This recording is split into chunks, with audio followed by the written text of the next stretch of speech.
People have a persistent drive to know exactly where they come from. Millions swab their cheeks and mail off vials of DNA every year, attempting to trace their bloodlines backward through the centuries. Those paper trails and genetic markers inevitably hit a wall. Birth certificates burn, parish registries fade, and within a few hundred years, the clear lines of a family tree dissolve into blank space.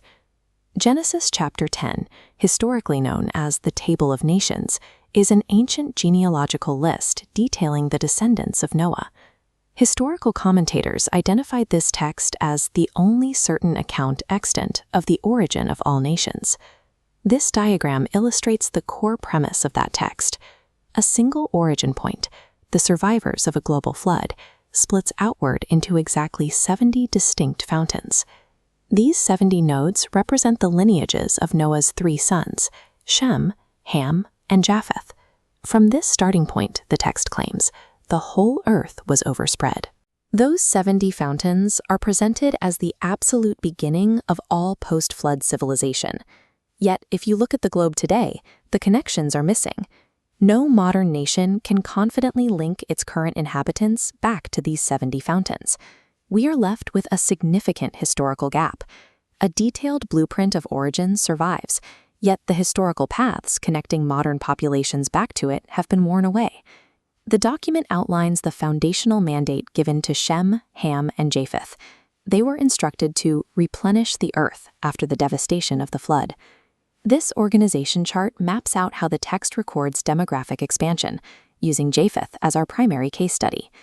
The record begins with a first generation of branching. Japheth's node splits into his 7 sons. Then it details the second generation of expansion. Gomer's line drops down into grandsons like Ashkenaz, while Javan branches out to Tarshish and Kittim. The text organizes early humanity systematically. Rather than a simple list of names, it categorizes these populations by 3 distinct metrics: the physical lands they inhabited, their spoken tongue, and their specific family units. If the record was this methodical, we have to ask what actually severed the ties between those 70 fountains and the populations living today. This flowchart demonstrates the first 2 forces of historical erasure.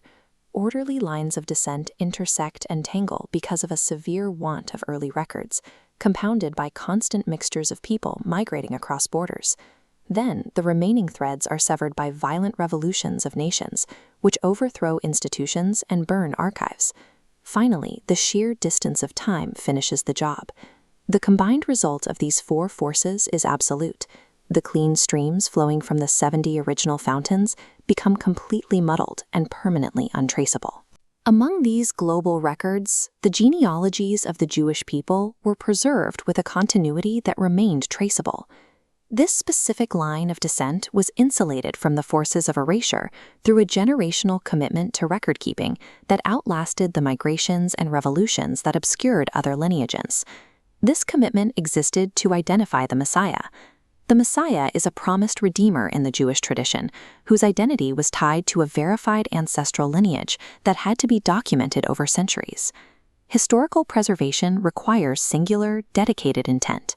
Without a driving purpose to maintain the record, the natural entropy of time aggressively erases all lineage. Today, we can look past the lost lineages and examine the enduring nature of the Genesis 10 text itself. The document functions as a monument to the fleeting, fragile nature of human memory and our attempts at record-keeping. Empires collapse and bloodlines mix until they are unrecognizable. Yet, the core human desire to document a shared point of origin persists across millennia. We cannot use the Table of Nations as a functional modern genealogical map, or as a DNA test to categorize existing countries. Genesis 10 survives as an artifact of antiquity. It provides a singular window into those 70 original fountains of civilization, recorded right before the heavy currents of history wash the trails away forever.